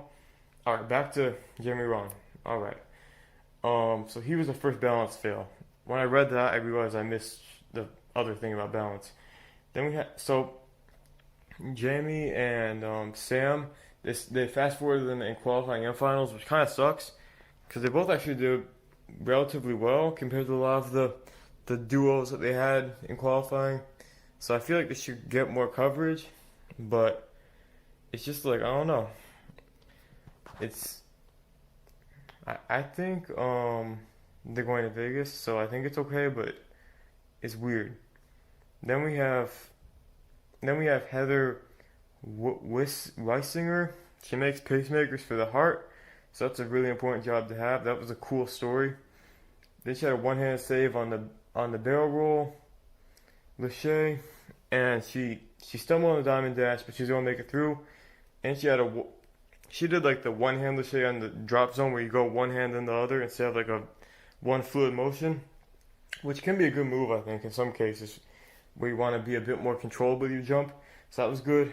Then unfortunately, the final drop came and she fell like backwards in the pool. She somehow like had a lot of backwards momentum on that. And yeah, that was the end of that segment, which was a very short segment just because of the long fast forward piece. Then we had Tyler Yamauchi, fast forward, who he looked really good and he cleared with the dungeon, and he became the shortest male to finish semifinals. And what was interesting about that was that they mentioned soon before this when Nate Hansen cleared that he could be the second shortest male clear after Dustin Rocco, and then they mentioned this this being the shortest clear. So it's just like a lot of that, and they got to mention Casey again, so I'm sure they're happy about that. Someone needs to get the Casey counter back, but yeah, so that was good. And it was also from the previous segment. I don't know what I'm doing with this review. I'm going like all over. I don't know. I think I need to put spaces between the lines because I keep skipping over different stuff. That's a note for the Vegas finals. I'm gonna try to do that. Anyway, then we had Kai Beckstrom. They picked up with him at drop zone, where his dad fell during the fast forward segment. Akbar did like a selfie thing when he passed the fourth wall, which was funny because he was in the far background of the selfie, at the top of the fourth wall. But I think when they do stuff like that, it's a bit like, since usually you want to get to the eighth obstacle or ninth obstacle quickly to guarantee your spot, it's a bit of like a time waste for the competitor. And it's like you don't want to be rude and just run past, but it's kind of unfair because in a way it's like a race to those obstacles and they have to slow down to do that. So it's not like a big complaint, but it's just like, it's not always the fairest, at least in my opinion. But you know, A&W likes to have the dialogue more than the competition sometimes, so that's a lot of it. Unfortunately though, not unfortunately, he tired out on the dungeon, but then he cleared. So that was good to see. I think there's so many clears this episode that I keep expecting a fail. So when I'm reading my notes, I'm like, I don't know what I'm doing. But yeah, there were a lot of clears this week. which is kind of refreshing after a relatively unsuccessful season. Although that being said, we didn't have any finals that had like no clears, or even we didn't have any finals that had like one or two clears. So in that case, in that sense, it's been more successful. But it just feels like there's been lots of episodes, especially in qualifying, with very few clears. So I can appreciate that they have an episode with lots of clears now. It's just a good breath of fresh air for this season. So that was good. Um, then we had a fast forward with Mike Solenzi. He had his first clear in 8 years, which is a pretty big number because that was season 5, I guess. I don't really remember to be honest, but just doing the math. So that's cool. I'm glad I got some kind of coverage.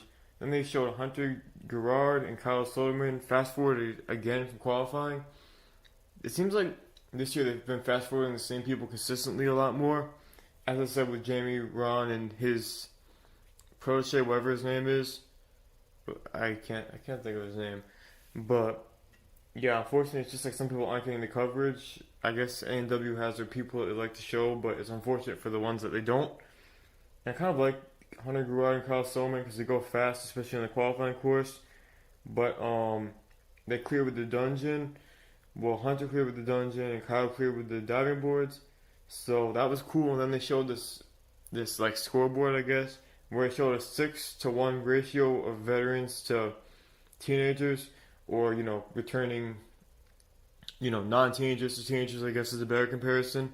But they're really playing it as like this whole season they've been huge on the teenagers. So it's like, yeah, I guess they're trying to show this time though that the veterans are kind of having a comeback, which again plays into that theme of the night, like the veterans having a comeback. Which I think it's unnecessary to do, but they like to have their little storylines, especially this year. Um, then they show Cal Plahoros, who is with Flip. He works with Flip, in the gym.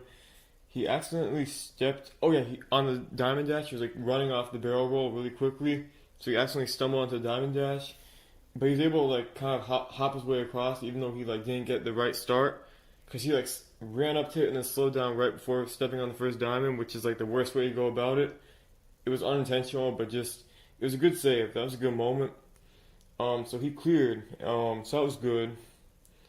Unfortunately, on the crazy clocks, I was already thinking, okay, on to the split decision, because he was at the very end of the clocks, but the right arm slipped back on the clock, and unfortunately, he was out. He failed, so that was a surprise to me. I did like how in the interview I liked his attitude. Like, it sucks, but it happens, and it's a good attitude to have. I could work on that, but that was good to see, especially because it would be disappointing falling somewhere that you really weren't expecting to. So yeah, at least he'll be back, and so will Flip. But it was a rough course. After that run though, they went, or during that run, I think they went back to his diamond dash recovery, and they kind of made it confusing when Akbar explained like what happened. He said like you have to, once you get past a certain line, like not even a physical line, like an invisible marking or placement on the platform for a diamond dash, you can't go back. So it's like it's almost one of those rules that you'd rather not explain, because it's like I don't know what it meant, to be honest. It just sounds like a dumb, arbitrary sort of thing. But I don't know. To me, I saw he lost his balance forward, so he had to start the obstacle. But it sounds like there's some more technicality involved. But I wasn't sure what that all meant. But it was weird. Anyway, um, then we had Ava Colasanti. She failed to jump on the drop zone. She failed to jump up to the first bar. She was obviously disappointed, but it ended up working out for her, luckily. But at this point, she didn't know that.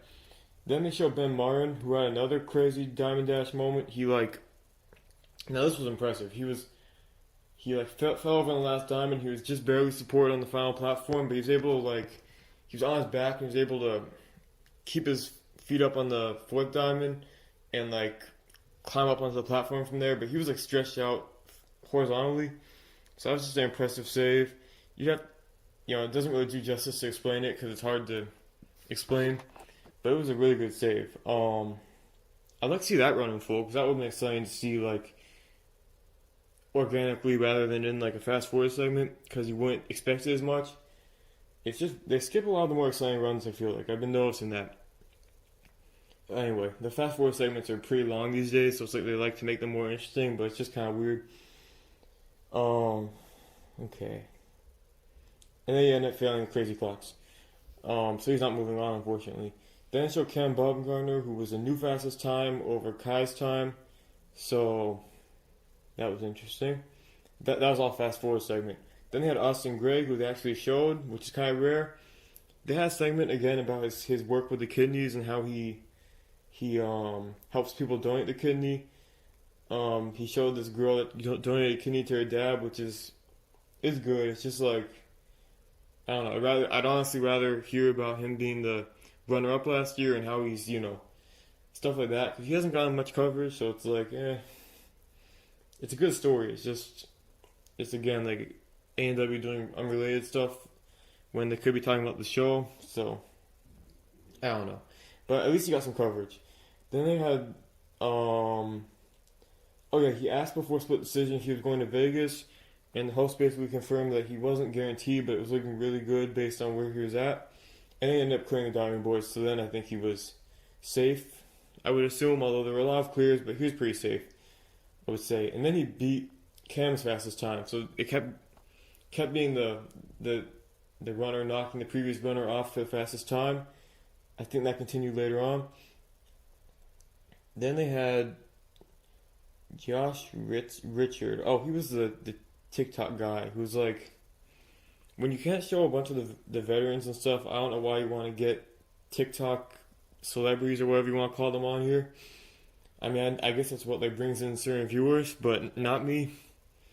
Good. If you want to try the course in qualifying and try to be a contestant, and I'm not against that, but it's just like an unnecessary exposition sort of thing. So, Anyway, he failed the lunatic ledge. He had like a belly flop, so that was short lived. Then they fast forwarded his partner or something, Griffin Johnson, who was another TikToker, and he slid down the slope on the swinging steps. So they cleared a collective total of one obstacle. So that's just not worth skipping a bunch of other stuff, in my opinion.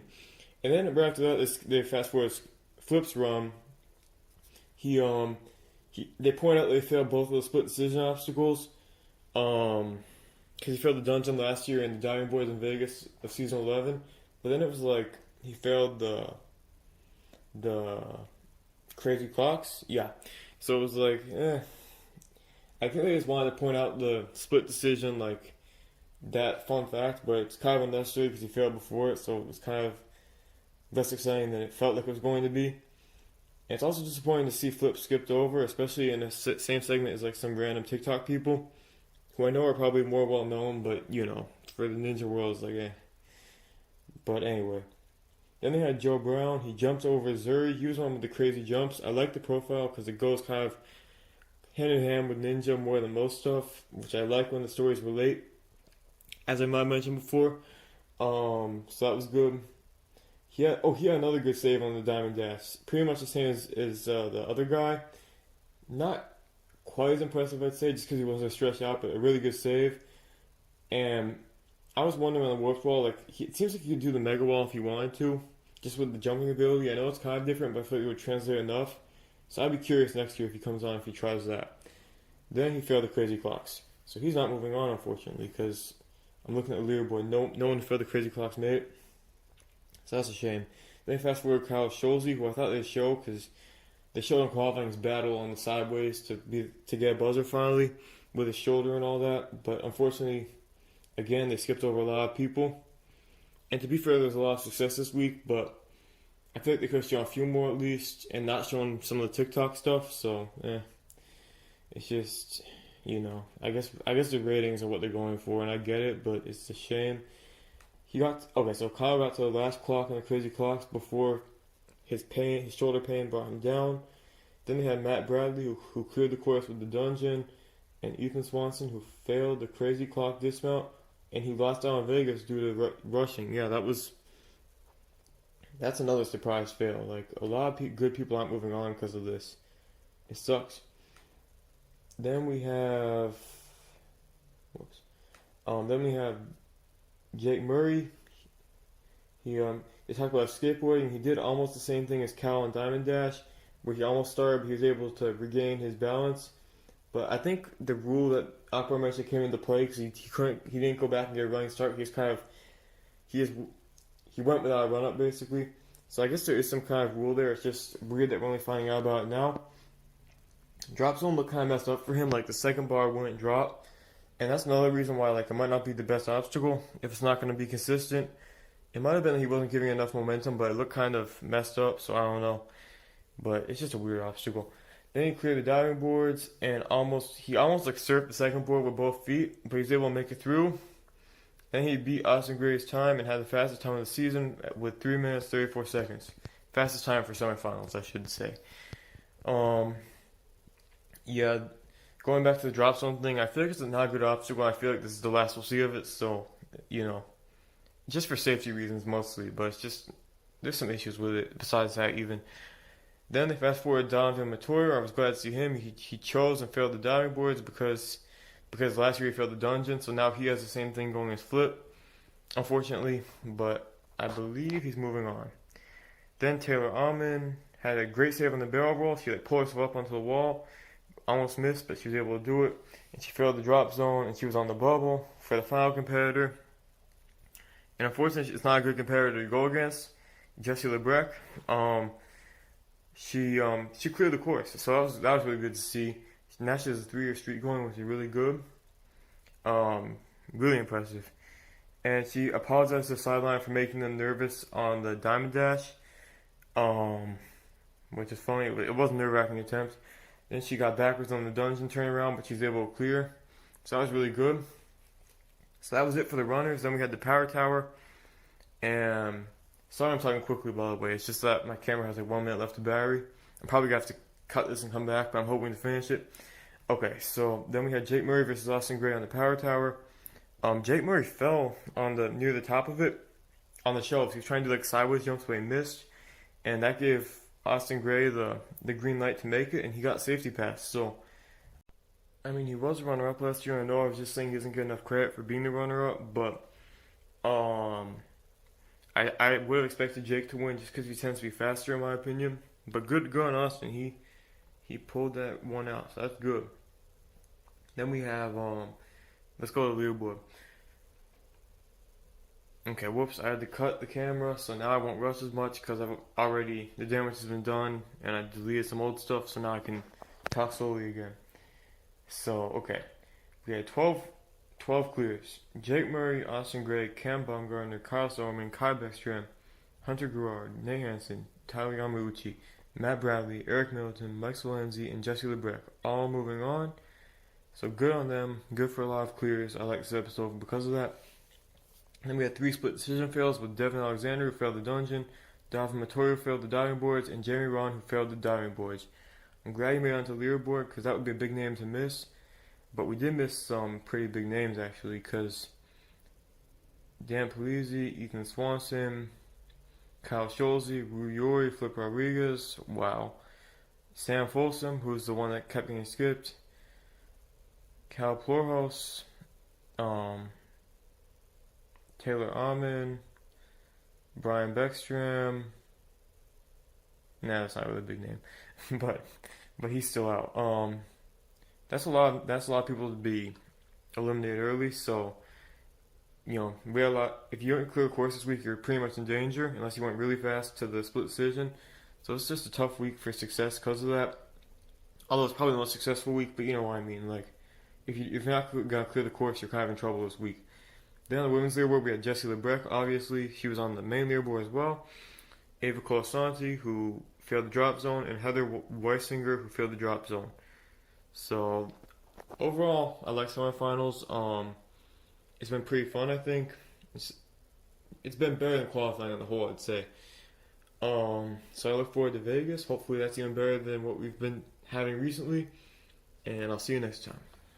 Alright, so now that we've completed the actual episodes, I wanted to go through a quick list of all the competitors who didn't return this year. Yes, this would have made a lot more sense to do in the previous video, but I didn't think of it stupidly. So I'm going to shoehorn it in right here. The list is pretty surprising. I got it off of Sasuke Maniac. I'm not going to read all the names on there, but just the ones I found to be major. And some of them didn't even cross my mind, but they're really big people to not have. So first, probably the biggest for A&W is Jessie. She didn't compete because she had a shoulder injury. Then Najee Richardson had a Achilles injury, which really sucks because that's like some of my favorite competitors right there, Jessie and Najee. So that's a real big chip off the competitors that I like and lots of fans like. Also, of course, in the past I like Drew, but now. So that's a lot of people that they're losing in a similar time frame. So it just really sucks. Of course, Jessie and Najee will be back, I'm sure. Carson Williams also had an injury, had an ankle injury, which sucks. But again, I'm sure he'll be back. Caleb and Caitlin Bergstrom, they both had COVID, so they couldn't compete. So that sucks for them. That sucks. You can't avoid it. Then we have these are kind of annoying people to leave off too.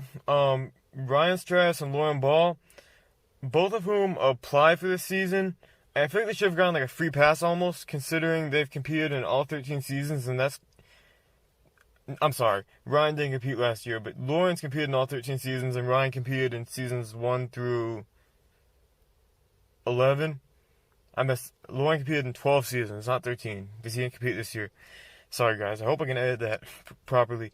But yeah, I think they should have both gotten like a lifetime pass as long as they wanted to compete and continue their streak, just because they've been there from the beginning. So I think it's kind of a bad move by NW to not invite them back, especially Lauren Ball, to end that streak. And but Ryan's like a big name too to not have 2 years in a row, so that's a shame. I liked having him on. Then Ian Dory, who we haven't heard much from in the past several years, but he hasn't competed for unknown reasons, at least unknown to me. I did some research before making this, but not that much. So yeah, I don't know why he didn't compete. Then someone that's really surprising to not be invited was Kevin Bull. It says he applied but didn't get selected, which sucks. I feel like he'd be a name that got selected like almost automatically just because he's been such a favorite in the past by people. And by A&W at one point, but I guess they're cycling out now with new people. Then we have John Alexis Jr., who isn't like the most surprising, but also a notable name to not be invited back, so I'm sorry for him. Dave Kavanagh, who's also like a B-list competitor. He's pretty good, but it's a shame to not have him. I've liked him in the past. He's actually a really good ninja. He hasn't had I think results that reflect his overall abilities on the show. But I think it's a shame he doesn't get to compete this year, because I think he has a good year coming if he keeps going. He's also king of the walk-on line, which doesn't exist anymore, at least at this point in time. And he got invited finally a couple years ago, but he was like the walk-on ambassador. Then Matthew Day, who again isn't like a huge name, but I kind of thought of him as like one of the new young people, because I'm still stuck in 2018 mentally, I guess, when they had like those 19 to 21 year olds compete, and he was one of them. But I guess they're already cycling through now, which just shows how hard it is to stay relevant within the show at this point, with so many people applying and new faces, especially this year with all the new kids. Now, a few people I didn't have on that list, but I just thought were notable, and they haven't necessarily competed very recently, but it's just weird to me to think that they're not here anymore. James McGrath, he's just a big name at one point, and now we haven't had him for 3 years. He failed the jumping spider his last 3 years in a row, which I'm sure was hard for him to keep training and just demoralizing when you're trying to do the same obstacle 3 times. But I hope he comes back one day. I like James McGrath. Next up we have Brent Stephenson, who I don't think is welcome on the show anymore for some of his opinions, which I think with his opinion on Drew Dressel, like, it's kind of justified to not want to invite him back, because it's kind of an unpopular and wrong, in my opinion, view on that whole situation, to not blame Drew when he was doing all he was doing. Look at Brent's page if you want more specifics. I won't get into that. But yeah, that was bad. But I think the real thing is he didn't get invited to season 12, which was before the whole Drew Dressel scandal. And I think it's from his like political posts, which I don't think people should get like prioritized or rejected because they post something that isn't like popular. I think that's kind of dumb for them. especially like this COVID stuff, and everyone's saying, conspiracy theorists. It's like just dumb. You shouldn't have. I'm not saying you should advertise his opinion like for everyone to see on the show, but to not invite someone because they're a conspiracy theorist, in quotes, he's not, is just silly to me. Again, if it was about the Drew thing, I understand, but I don't think it was because that was after the season was filmed. So if people in the community disliked him just over his COVID stuff, that's kind of dumb. Especially considering it's a valid opinion to not want more lockdowns and not want everyone to be required to get the experimental vaccine that I'm glad exists, but it shouldn't be required. It's just, it's crazy. I could go on, but I won't. But it's just, I hate how much it's torn apart stuff, and it's just like this one-way thing when it shouldn't be. It's everyone has a different stance in it, and personally, I align more with Brent's stance, but it is what it is. Anyway, I'm gonna have to edit that part a lot. Then the last name I put on the list, because he was another, like, I put him next to Brent, because the year after Brent was the last man standing, we had Brian Arnold was the last man standing, and he was one of the first competitors to really impress me, because he made it to Flying Bar in Season 5, which was, like, uncharted territory in my mind, because I hadn't watched Sasuke, at that point, and it was just really amazing to see him run, and he's always, since then, not had the best results. He's gotten caught up in Stage 2 a lot, and even some of the regionals, I think, but to not invite him back, I think, is also, like, a thing. I guess my logic is that the last person standing should always get the chance to come back unless they're Drew, but I feel like they should always get a chance just because they're so big for that season, and they play such an important role, especially when he was the first to make it to Flying Bar ever on the show, so to the end of Stage 3, so I think he should have been invited back consistently, but that's just my opinion. So that does it for semifinals. I've enjoyed them a lot. I'm looking forward to Vegas, where we see if Brian Burkhalter holds up the Brian name, or if he's Burkhalted by the course. We see if the weatherman is able to weather the conditions, or it turns out to be an average Joe. We see if the youngest safety pass winner can advance to Stage 2, or has to walk away early. And we see if Austin Gray can make it, or if he's going to end up in the gray area. Please don't unsubscribe for that. Thank you for watching, and I'll see you next time.